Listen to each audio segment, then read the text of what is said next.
भंडाऱ्यातल्या सर्व कार्यकर्त्यांचं WhatsApp group सर्व्हेलन्सवर टाकलेले आहेत असं वक्तव्य बावनकुळे यांनी केलं। भंडाऱ्यामध्ये कार्यकर्त्यांना संबोधित करताना बावनकुळेंनी हे वक्तव्य केलं। भाजपमध्ये आपल्याला एकही बंडखोरी नको, एक जरी बंडखोरी झाली किंवा चुकीचं बटन दाबलं तर सत्यानाश होईल असं राज्याचे मंत्री चंद्रशेखर बावनकुळे म्हणाले।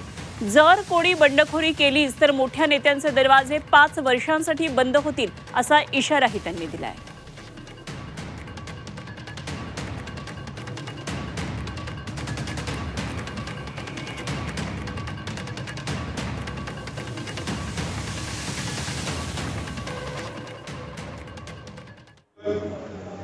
मी आधी पोलिसांकडे मागवणार, आपले सर्व्हेलन्स पण टाकणार, तसे भंडाऱ्याचे सर्व व्हॉट्सअप ग्रुप सर्व्हेलन्स पण टाकले आहे। कोण काय बोलतं म्हणजे व्हॉट्सअप, तुम्हाला काय वाटतं म्हणजे व्हॉट्सअप ग्रुप सर्व्हेलन्स पण नाही, कोण काय करतो आम्हाला माहिती नाही। एक जरी कार्यकर्त्यांनी एक जरी नेत्यांनी यावेळी भारतीय जनता पार्टीच्या कमळाच्या विरुद्ध आपल्या पक्षाची इज्जत पडायला लागली असताना एक जरी कार्यकर्त्याने बदमाशी केली, एका जरी कार्यकर्त्याने बदमाशी केली, पंकज परणे आणि मी 5 वर्ष आमचे दरवाजे बंद केल्याशिवाय राहणार नाही।